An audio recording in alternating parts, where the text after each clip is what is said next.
오늘 하나님께서 우리에게 주시는 말씀은 히브리서 2장 10절에서 18절까지 말씀입니다. 히브리서 2장 10절에서 18절까지 말씀, 신약성경 354페이지에 있습니다. 다 찾으신 줄 알고 한 절씩 교독하고 마지막 절 함께 봉독하도록 하겠습니다. 그러므로 만물이 그를 위하고 또한 그로 말미암은 이가 많은 아들들을 이끌어 영광에 들어가게 하시는 일에 그들의 구원의 창시자를 고난을 통하여 온전하게 하심이 합당하도다.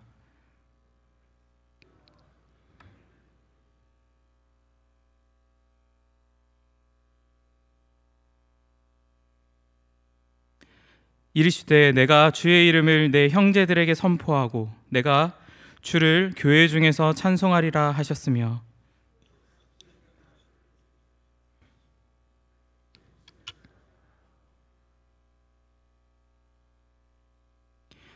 자녀들은 혈과 육에 속하였음에 그도 또한 같은 모양으로 혈과 육을 함께 지니심은 죽음을 통하여 죽음의 세력을 잡은 자 곧 마귀를 멸하시며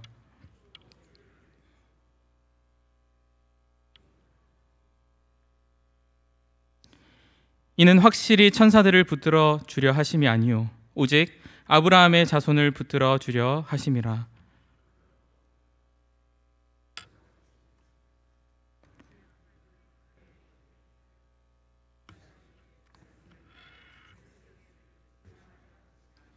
다 같이 읽겠습니다.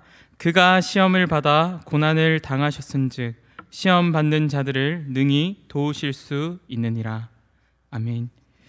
네, 반갑습니다. 오늘도 이른 새벽 말씀의 교제를 허락하신 하나님께 감사와 찬양 올려드립니다. 히브리서의 주제는 어떤 것 혹은 천사나 제사장 그리고 옛 그런 언약의 제도보다도 뛰어나신 예수님의 탁월하심, 그것에 대해서 말씀하는 것이 히브리서의 주제라고 우리가 앞서 또 말씀을 통해서 들었습니다.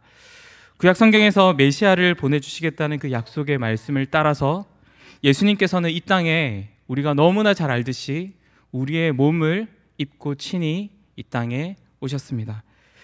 오늘 말씀은 특히 놀랍게 뛰어나신 이 예수님께서 우리와 똑같은 몸을 입고 오신 그 이유에 대해서 말씀합니다. 오늘 예수님께서 사람이 되신 이유라는 제목으로 말씀을 나눌 때 우리 주님께서 주시는 풍성한 은혜가 있기를 간절히 소망합니다. 먼저 예수님께서 사람이 되신 이유는 첫째로 맏형으로서 우리를 하나님의 가족이 되게 하시기 위해서입니다. 오늘 본문 10절 말씀을 한번 눈으로 보시겠습니까? 제가 읽겠습니다. 그러므로 만물이 그를 위하고 또한 그로 말미암은 이가 많은 아들들을 이끌어 영광에 들어가게 하시는 일에 그들의 구원의 창시자를 고난을 통하여 온전하게 하심이 합당하도다. 아멘. 한글 성경으로 보면 그러므로라는 말이 가장 먼저 등장을 합니다. 하지만 헬라어 원어 성경에서는 가장 마지막 부분인 합당하도다라는 이 말이 가장 먼저 등장합니다. 그리고 이 합당하다라는 이 말의 뜻은 몸에 꼭 맞다, 딱 맞다라는 의미를 가지며 가장 먼저 등장하는 이유는 이것을 강조하기 위하여서 이것이 가장 먼저 등장합니다. 다시 말해 이러한 의미를 살려서 이 말씀을 다시 읽어보면 온 세상의 주인 되신 우리 주님께서 고난을 통해 이 땅에 많은 주님의 자녀들을 이끌어 주님의 영광에 들어가게 하시는 일에 예수님께서 예수님만이 꼭 들어맞는 그리고 적합하다라고 그렇게 강조하는 것입니다. 하나님의 자녀로 삼아주시기 위해서 예수님 같은 분, 예수님을 대체할 분이 없다라는 것을 강조하여서 말씀하고 있는 것입니다. 본문 14절 말씀은 이렇게 말씀합니다. 자녀들은 혈과 육에 속하였음에 그도 또한 같은 모양으로 혈과 육을 함께 지니심은 죽음을 통하여 죽음의 세력을 잡은 자 곧 마귀를 멸하시며.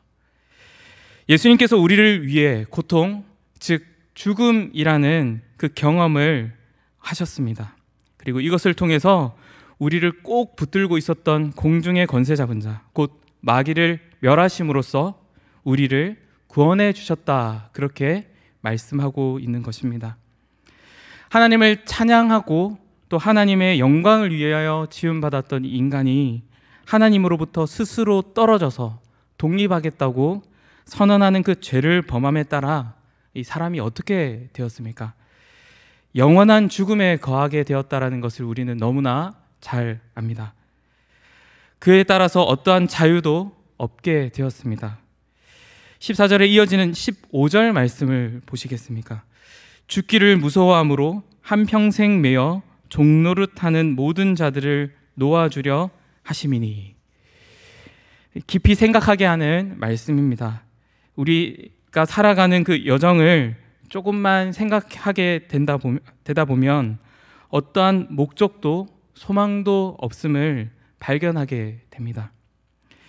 그 허무함에 사람들은 스스로 목숨을 끊거나 아니면 이것이 두려워서 한평생 매여 마귀의 종노릇하는 자로 살아가게 되는 것이 지금 우리가 처해 있는 현실이라고 말씀합니다. 예수 그리스도가 없는 삶, 예수 그리스도께서 고난, 즉 죽으심으로 우리를 구원해 주신 그 은혜가 없었더라면 이 같은 인생을 살아갈 뿐이라는 그 말씀인 것입니다. 이것을 끊어주시기 위해서 예수 그리스도께서 우리와 똑같은 모양으로 몸으로 오셔서 죽으셨습니다. 우리를 구원해 주시기 위해 고난받으신 예수 그리스도는 어떤 분이십니까? 천사와 비교할 수 없는 분, 그보다 훨씬 더 뛰어나신 분이 바로 예수 그리스도이십니다. 그뿐만이 아니라 모든 피조물의 주인 되시며 모든 것이 멸망한다 할지라도 끝까지 영원히 존재하실, 영존하실 우리 주님이 바로 우리가 고백하는 예수 그리스도이십니다. 그분께서 그의 택하신 자녀들, 곧 형제로 한 가족을 삼아 주실 것이라고 약속하셨고 그 말씀대로 행하신 것입니다. 이 때문에 앞선 히브리서 2장 1절에서 9절까지 인용한 시편 8편을 쓴 다윗이 가슴 깊이 벅차오르는 감격으로 고백한 것을 우리는 잘 기억할 줄 압니다. 마치 이렇게 고백하는 것입니다. 너무나 크고 놀라우신 하나님께서 어찌하여 그 주님의 광대한 그 피조물 가운데 작디 작은 이 사람을 생각하여서 마음에 그렇게 담아 두십니까? 이렇게 말입니다. 우리 주님께서 우리와 똑같은 몸을 입고 죽으심으로 우리에게 어떤 큰 유익이 주어지게 됩니까? 본문 11절 말씀입니다. 거룩하게 하시는 이와 거룩하게 함을 입은 자들이 다 한 근원에서 난지라. 그러므로 형제라 부르시기를 부끄러워하지 아니하시고. 여기서 대단히 놀라운 말씀이 기록되어 있습니다. 그것은 바로 형제라는 말씀입니다. 에베소서 1장 5절 말씀은 이렇게 말씀합니다. 그 기쁘신 뜻대로 우리를 예정하사 예수 그리스도로 말미암아 자기의 아들들이 되게 하셨으니 예수 그리스도를 통해서 모든 주님의 택하신 자녀들이 형제, 다른 말로 다시 말하면 한 가족에 속한 자들이 되었다고 말씀합니다. 그리고 우리의 마음을 계속적으로 벅차게 하는 말씀은 우리 주님께서 우리를 형제라고 부르시는 것을 전혀 부끄러워하지 않으시고 오히려 내 형제들아 라고 말씀하기를 즐거워하신다라는 것입니다. 왜 그렇게 됩니까? 우리 안에 예쁜 모습이나 혹은 선한 모습이 있어서입니까? 아닙니다. 본문 11절 말씀에서 말씀하고 있듯 하나님의 가족됨의 특징이 다름 아니라 바로 거룩에 있기 때문입니다. 우리가 읽지는 않았지만 에베소서 1장 4절 말씀에는 이렇게 말씀합니다. 곧 창세전에 그리스도 안에서 우리를 택하사 우리로 사랑 안에서 그 앞에 거룩하고 흠이 없게 하시려고. 우리는 감히 그 앞에 설 수 없는 피조물로서 죄로 인해 영원히 비참한 인생을 살아가는 것이 전부였습니다. 이것을 깨달은 사람들의 경우 스스로 목숨을 끊거나 이 목숨을 끊는 것이 두려워서 한평생 매여 종노릇하는 삶을 살아갈 뿐입니다. 그러나 모든 만물의 주인 되시며 어떤 것과도 비교할 수 없는 우리 주님께서 약속하신 그 말씀대로 우리와 같은 몸을 입고 우리를 위해 죽으셨습니다. 바로 한 가족이 되게 하시기 위해서 말입니다. 그리스도 안에서 한 형제 자매가 된 우리는 앞으로 어떠한 삶을 살기에 힘을 써야 하겠습니까? 이제는 더 이상 평생 매여 종된 삶이 아니라 감당하기에 너무나 놀랍고 벅차지만 자유와 하나님의 가족 되게 하신 그 은혜를 날마다 기억하며 감사하며 살아가는 것입니다. 또한 특별히 하나님의 가족됨의 특징인 거룩에 힘쓰는 자들이 되어야 합니다. 에베소서 4장 22절에서 24절 말씀에서도 너희는 유혹의 욕심을 따라 썩어져가는 구습을 따르는 옛사람을 벗어버리고 오직 너희의 심령이 새롭게 되어 하나님을 따라 의와 진리의 거룩함으로 지으심을 받은 새 사람을 입으라 말씀합니다. 그 구체적인 내용이 25절부터 말씀하고 있지 않습니까? 분을 내어도 죄를 짓지 말고 도둑질을 하지 말고 그것에서부터 돌이키며 말에 있어서 오직 선한 말로 듣는 자들에게 은혜를 끼치게 하는 것들 말입니다. 우리는 이것에 힘을 쓰며 살아가야 합니다. 마지막으로 예수님께서 사람이 되신 이유가 무엇입니까? 시험 받는 자들을 능히 도와주시기 위해서입니다. 본문 18절 말씀입니다. 그가 시험을 받아 고난을 당하셨은즉 시험 받는 자들을 능히 도우실 수 있느니라. 예수님께서는 시험을 받아 고난을 당하셨습니다. 어떤 이들은 예수님께서 죄인이 아니기 때문에 인간이 경험하는 것을 완전히 알지 못한다고 그렇게 말할지 모릅니다. 하지만 예수님께서는 결코 죄에 빠지지 않으셨기 때문에 오히려 우리보다 유혹에 대해 훨씬 많이 알고 계시는 분, 그게 바로 우리 구주 예수 그리스도이십니다. 우리 가운데 가장 강한 사람이 시험에 넘어지는 그 정도를 훨씬 넘어서는 유혹을 참으셨기 때문에 예수님께서 이 유혹에 대해서 훨씬 많이 알고 계신 것입니다.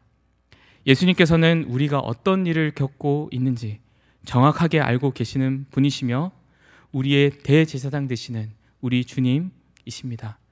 말씀을 맺고자 합니다. 예수 그리스도의 구속사역을 통해서 하나님께서 행하신 모든 일은 천사가 아니라 바로 우리를 위한 일이라는 것을 거듭 강조합니다. 예수님께서 사람이 되신 것은 우리와 같이 되심이었고 그의 죽으심도 우리를 위해 행하신 일입니다. 이것을 통해 우리는 하나님의 가족이 되었고 모든 부요한 것을 누릴 수 있는 자들이 되었습니다. 더 이상 허무하고 한평생 매어 종노릇하며 살아가는 그 인생이 아니라 주님의 거룩함이 자라는 놀라운 삶을 우리는 살아가게 되었습니다. 뿐만 아니라 예수님께서는 우리와 함께 공감하시며 우리의 고난을 누구보다 잘 아시는 분이 바로 우리가 믿고 고백하는 예수 그리스도이십니다. 그분은 그 앞에 나아가는 모든 자들을 외면하지 않으시고 이해하시고 시험받는 자들을 능히 도우실 수 있는 능력의 하나님이십니다. 우리가 이 말씀을 기억하면서 개인적으로 기도하며 돌아갈 수 있는 시간이 되기를 소망합니다. 다 같이 주기도문 함께 주기도문으로 기도하겠습니다. 하늘에 계신 우리 아버지여, 이름이 거룩히 여김을 받으시오며 나라가 임하시오며 뜻이 하늘에서 이루어진 것 같이 땅에서도 이루어지이다. 오늘 우리에게 일용할 양식을 주시옵고 우리가 우리에게 죄 지은 자를 사하여 준 것 같이 우리 죄를 사하여 주시옵고 우리를 시험에 들게 하지 마시옵고 다만 악에서 구하시옵소서. 나라와 권세와 영광이 아버지께 영원히 있사옵나이다. 아멘. 조금 전에도 말씀드렸다시피 말씀을 기억하면서 우리를 한 가족, 한 형제 자매로 불러 모아주신 것에 감사하며 또 우리의 모든 간구를 들으시고 모든 것을 아시고 공감하시는 그 주님 앞에 이 시간 간구의 제목들 기도하시면서 자유하시며 돌아가시길 바랍니다.